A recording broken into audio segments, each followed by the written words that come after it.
The first really important money number in an ordinary life is not $1 million. It is not even $100,000. It is $20,000 in cash.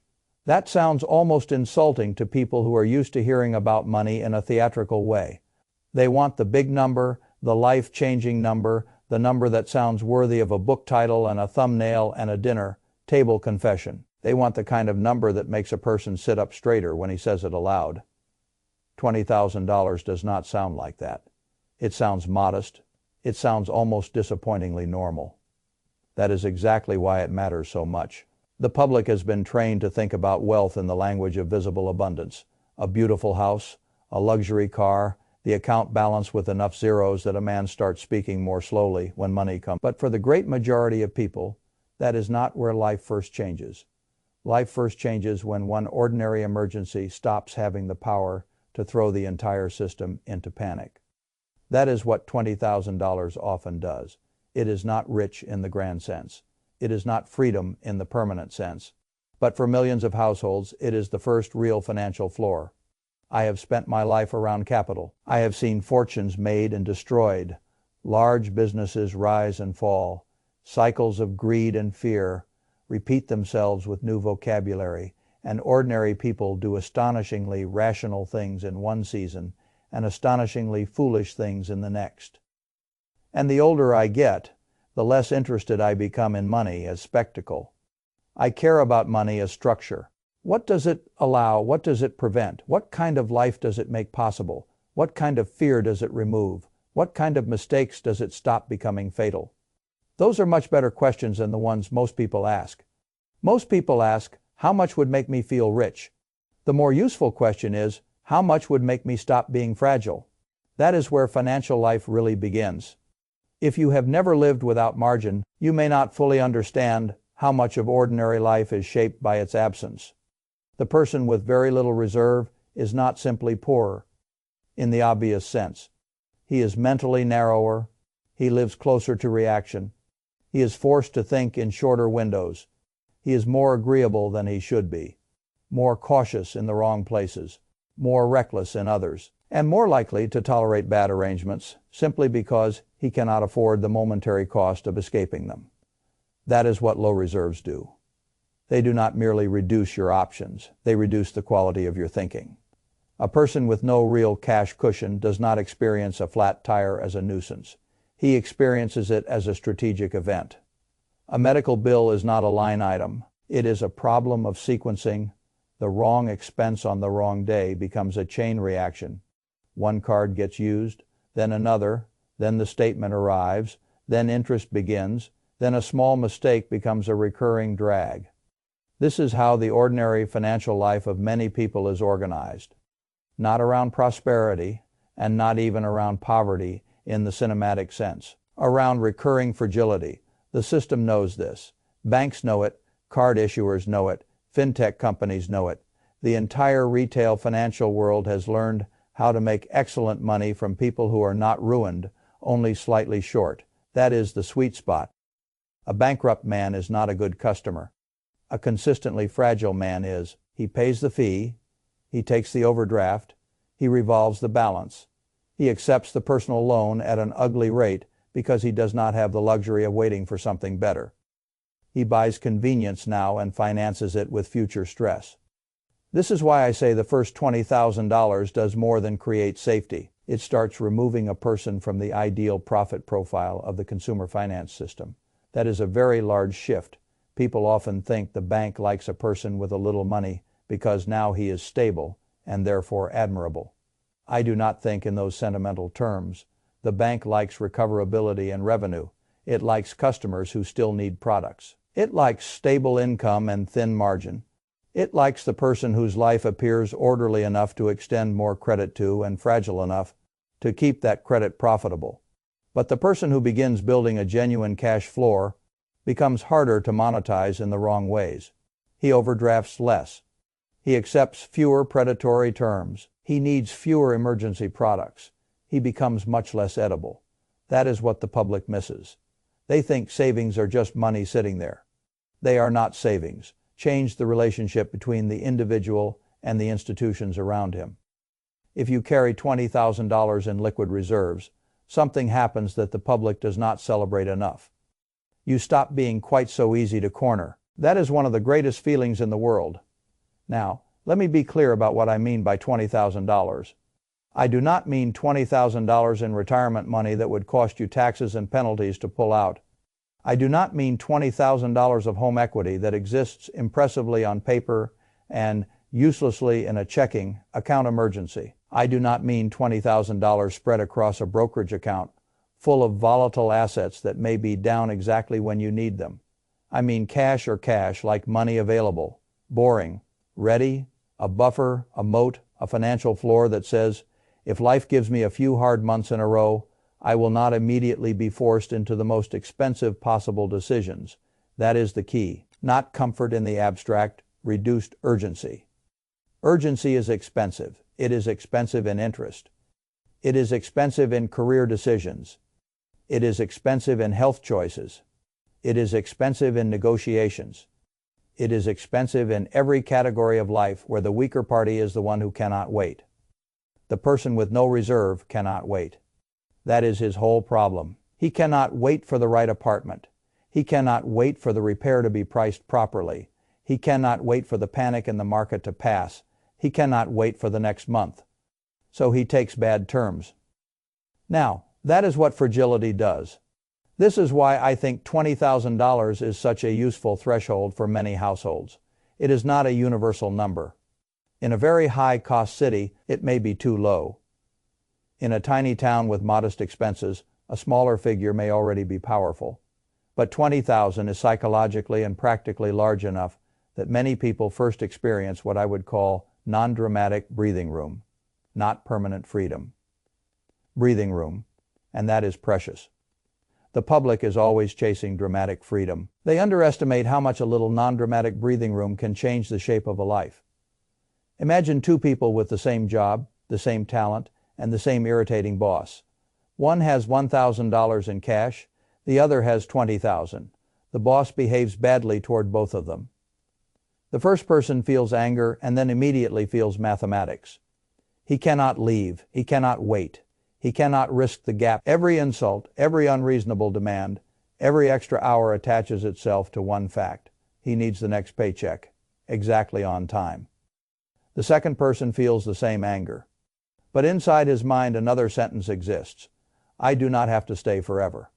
That sentence is worth an enormous amount of money.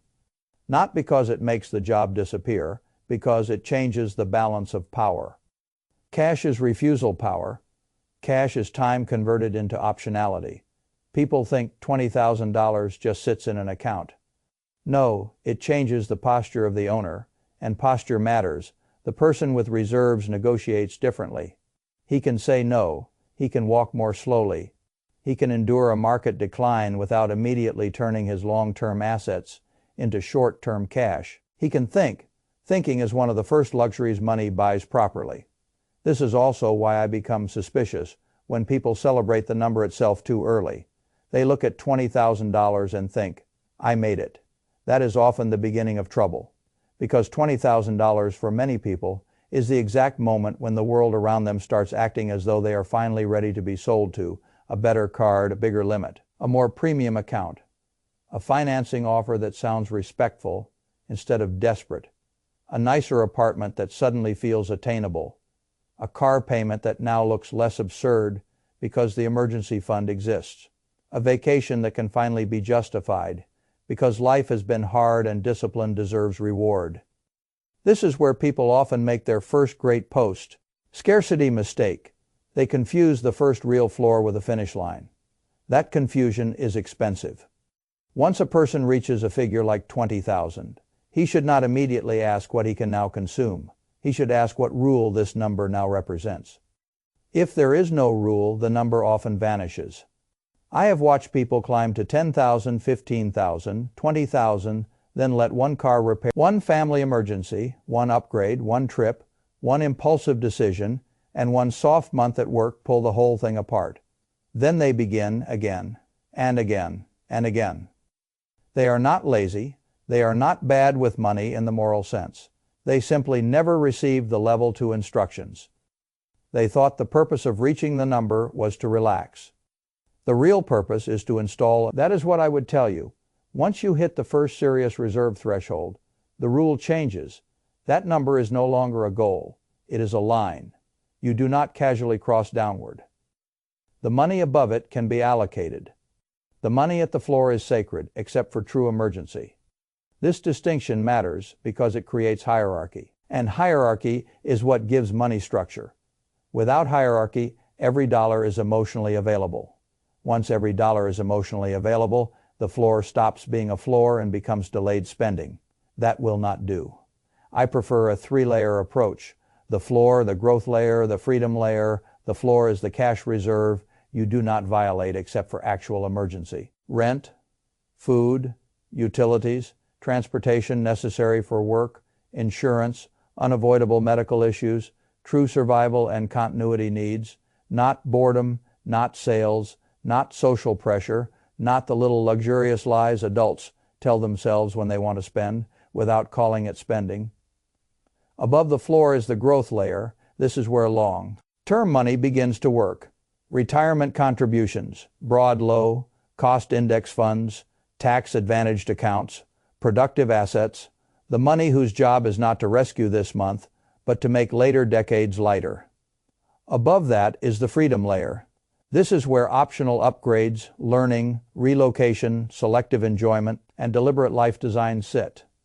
This is the layer from which you can spend with less guilt, because it does not invade your survival buffer and it does not sabotage your compounding engine.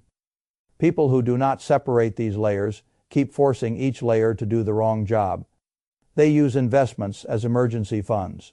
They use emergency funds as vacation money. They use growth capital to soothe present emotion. Then they wonder why nothing compounds. Nothing compounds because the machine is constantly being disassembled to solve problems that should have been contained elsewhere. So when I say $20,000 is a real threshold, what I mean is that many households can now finally install the floor. Once the floor exists, the next dollars can take on better jobs. That is the beginning of intelligent financial layering. And I do think layering changes psychology in important ways. Most people experience money in one bucket. All incoming cash sits together emotionally. The same account that should protect them from catastrophe also becomes the place they mentally raid to justify impulse, to soothe deprivation, or to buy back a little pride after a period of discipline. That is why I like structure. Structure protects future intelligence from present mood, and present mood is a terrible allocator of capital. Now, I want to talk about why the banks and financial firms become more aggressive right when people start looking stable. It is not personal. It is not evil in some melodramatic sense. It is simply rational business. A person with no savings is high risk but low opportunity. A person with a little savings, stable income, and the beginning of confidence is much more attractive. He may now qualify for a premium credit card with beautiful packaging and a fee small enough to seem harmless. He may be encouraged to finance a better car because his cash reserve makes the payment appear safe. He may be invited into products with better branding and worse economics. This is how progress gets quietly skimmed, not always through giant mistakes. Sometimes through respectable little upgrades. A nicer car payment here, a higher rent there, an annual fee that feels like success because the card is made of metal and not plastic, an actively managed fund with a higher expense ratio because now the owner feels sophisticated enough to deserve better solutions. Each individual change looks survivable. That is why lifestyle inflation is so deadly. It rarely arrives as a decision to become reckless. It arrives as a series of little permissions granted by the belief that the emergency is finally over. The emergency may be over. The rules are not. A person who reaches $20,000 and then permanently raises his fixed costs too quickly is in danger of returning himself to a softer version of the same fragility. The details change. The structure does not. He earns more, yes. He has nicer things, yes. But his room for error remains thin. That is not freedom. That is a more elegant treadmill. People do not like hearing that because they want milestones to grant permission. I think milestones should grant discipline. The right question after 20,000 is not what can I finally buy? It is what can I now permanently avoid? Can I now avoid overdrafts? Can I now avoid high-interest emergency borrowing? Can I now avoid forced selling of long-term investments? Can I now avoid saying yes to bad work, purely because of cash timing? Can I now avoid living inside the psychological tunnel that comes from having no room? Those are the first real victories. This is also where investing changes below the floor. Investing is often emotionally fragile. Even if the account exists, part of the owner's mind knows the money may need to come back out if life misbehaves. That makes every dip feel personal. It makes long-term thinking harder. It makes people check the account for reassurance they do not yet have the structure to deserve.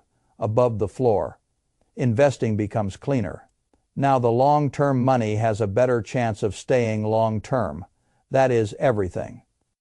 But patience is much easier for the person whose short-term life is not trying to eat the portfolio. This is why I become annoyed when people romanticize investing without talking about reserves. A portfolio without a proper cash floor is like a castle with no moat. It may look impressive at a distance, but ordinary threats can still walk right through the front door. I would much rather see a person with a proper reserve and a smaller investment account than a larger investment account constantly, one household surprise away from being liquidated. The first person has structure, the second has optimism. Structure wins. Now, there is another benefit to a number like 20,000 that I think is deeply underrated. Mistakes stop being destiny. That is huge. Before a real reserve exists, one mistake can define a year. One mistimed decision, one weak quarter, one bad purchase, one health issue, one family obligation, one stretch of underemployment, and the entire machine collapses into damage control. After the reserve, mistakes still hurt, but they do not always become identity. You can recover without beginning from ash. That is one reason I admire recoverability so much. People spend too much time admiring brilliance and not enough time admiring the ability to survive one's own stupidity. I have seen brilliant people break because they built no margin around their talent. I have seen less brilliant people become far wealthier simply because they remained hard to kill financially. $20,000 does not make you invincible. It may make you recoverable. That is a very big difference. And now I want to address the person who says, all right, but I am nowhere near that number. Why should I think about it? Because the habits required to reach the first serious floor are the same habits required to preserve it. The person who reaches the number without rules will often lose it. The person who builds the number with rules has already become someone more difficult for life to knock backward. That is why I do not admire the balance alone. I admire the system that produced it, automatic transfers, clear floor definition, a refusal to let every raise become lifestyle, understanding the difference between emergency and temptation, a willingness to be temporarily less impressive than peers who are financing their identity. Those are the traits that actually matter. By the time the world starts noticing your money, it is usually too late to build those traits from scratch. The traits had to come first. So if you are below the number, do not treat 20,000 as just a bank target. Treat it as the first serious phase transition. You are trying to become the sort of person who has a floor, keeps a floor, and builds on top of it, rather than constantly falling through it. That is an identity shift. And once it occurs, everything later becomes more possible. The first reserve makes later investing more stable. It makes career changes more plausible. It makes wise risk taking more accessible. It makes the future less black and white. That is what money is supposed to do. Not impress strangers, reduce coercion. When money stops being merely consumption power and starts becoming anti-coercion power, you are finally beginning to use it properly. That is why I respect $20,000 so much. Not because it is glamorous, because it is one of the first numbers that can genuinely move a person from pure defense into the beginning of strategic life. And strategic life is where later wealth is built. Do not celebrate with permanent new overhead. Celebrate by recognizing that the game has changed. The old job of your money was survival. Its new job is structure. Protect the floor. Build the growth layer. Use the freedom layer intelligently. And remember that peace is not a small return.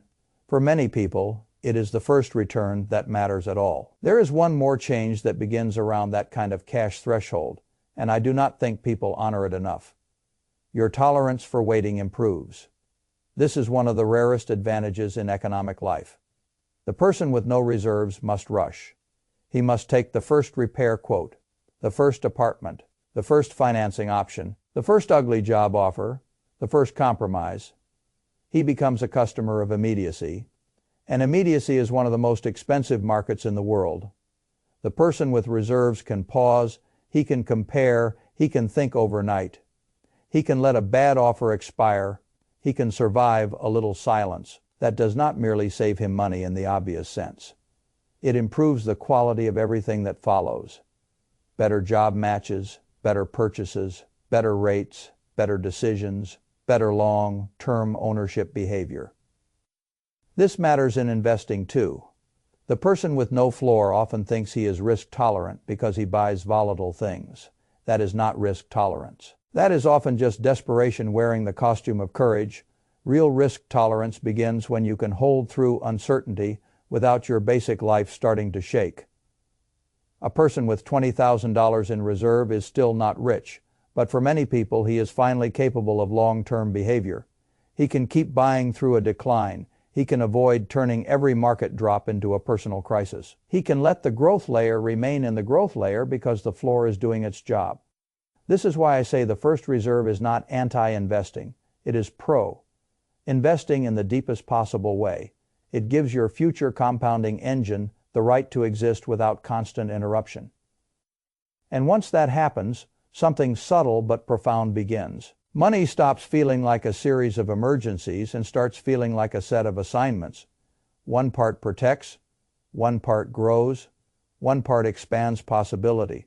That is a sophisticated relationship to money, and most people do not reach it because they are too busy repairing shocks to ever step back and assign jobs clearly. So if you remember nothing else, remember this: the first $20,000 is not important because it looks impressive. It is important because it can be the first moment your money begins obeying your structure instead of your fear.